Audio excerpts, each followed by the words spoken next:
What's up guys, today we'll be going over the Masterwork, the bad Juju, and how to get the catalyst, how to upgrade it, all that good stuff. Then also the tribute hall with the testing enemies in there and be talking about that.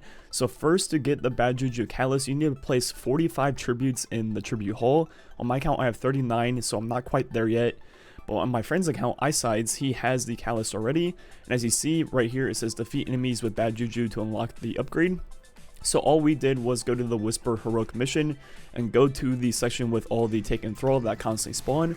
And down here you will get the kills necessary to upgrade your catalyst very quickly. I'm not sure how much it is since I haven't done it in my account yet, but there are like 20 to 30 thrall that spawn in every like 30 seconds down here. So you'll get it done very quickly, even if it's like 1,000 kills. Like I said, I'm not quite sure. So if someone knows the exact number of kills required, please comment below. But anyways, looking at the catalyst, once it's fully upgraded, it extends the duration of String of Curses, which is the main exotic perk, which gives you that rampage damage stack, you know, the super regen, all that good stuff. So now, before it lasted 3.5 seconds, and now it's 5 seconds like I predicted in my first video. So not surprised there. And now with this Masterwork on it and the Masterwork orbs from the catalyst, you will have String of Curses times 5 procced for pretty much the entire time. As long as there are red bars anywhere in sight, you have 5 seconds to get a kill to refresh the perk. So you will have almost full uptime on String of Curses times 5.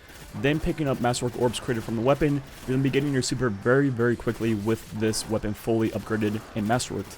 And in yesterday's video I broke down a lot of the things about this weapon, and the Masterwork doesn't change much, it just makes it last for 1.5 more seconds. So pretty much everything I said in the video yesterday still stands, and it's a little bit better now. Anyways, moving on over to the tribute hall, there's a lot of cool things you can do once you have all the tributes placed. First, there's a vault in this area, so you don't have to go to the tower if you don't want to. If you're trying to use the vault, just go here. Right here is the orb placement machine, whatever you want to call it, which will spit out one orb like every second, so you can get your super very quickly. Then on this right wall is the 3 ammo types, and you can spawn in bricks and they just spawn over and over again, so pretty much infinite ammo. Then there are rows of enemies that you can spawn in, as you see right here, and this row I believe is Vex and Cabal. And there will be a red bar, a low tier major, a high tier major, then an ultra for each race in the game of the like standard 4 races.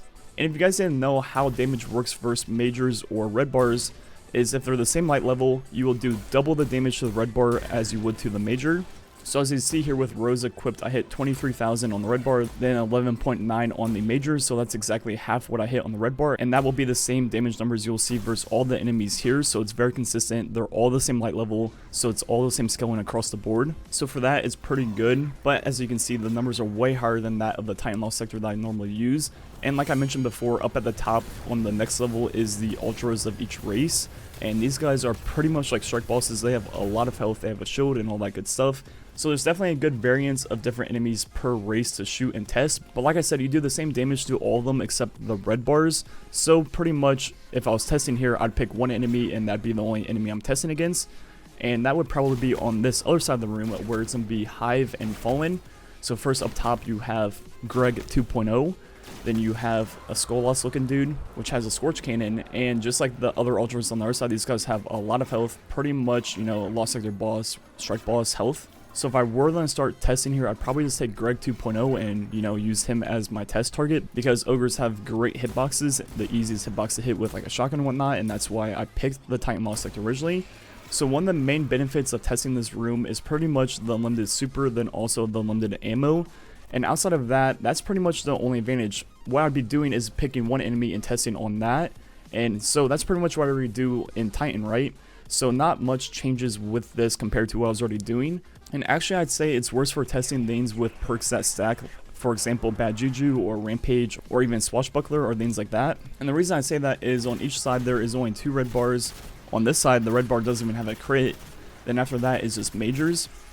And as I mentioned, you do different damage to majors versus red bars. So if I was testing the damage stack of String of Curses, as I went, the numbers would vary because, you know, once I shot the 2 red bars, I'd then be shooting majors, so the damage would be half. So I would then have to calculate, you know, times it by 2 to get the correct number, and it would just be a mess and whatnot. So this area is actually pretty bad for testing perks that stack, but it's obviously good for picking a target like Greg 2.0 and testing the damage on him. He doesn't shoot back, he doesn't move, so it's very good for that.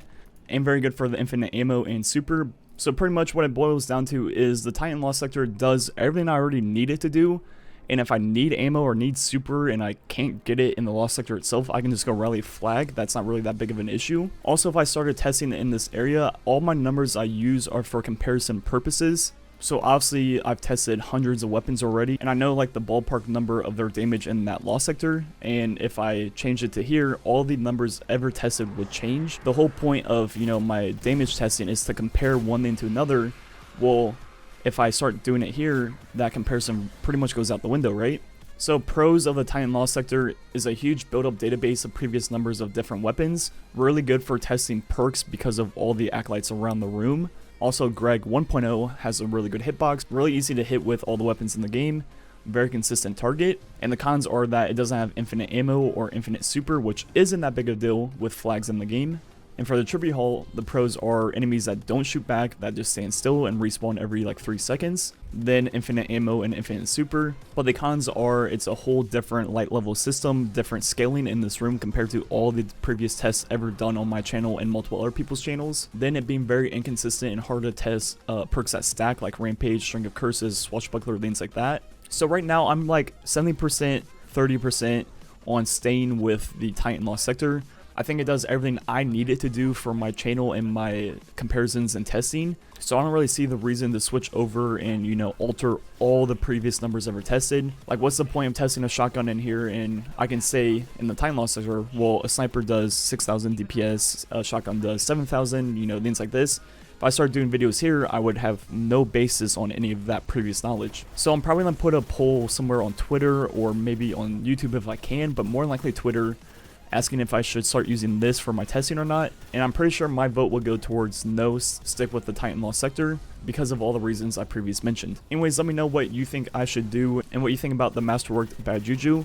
The rest of the video will be some strike gameplay with the Masterwork Bad Juju. It's kind of crazy how fast you can get your super in the right scenario. But anyways, enjoy watching that. Thanks for watching. Catch you guys next time.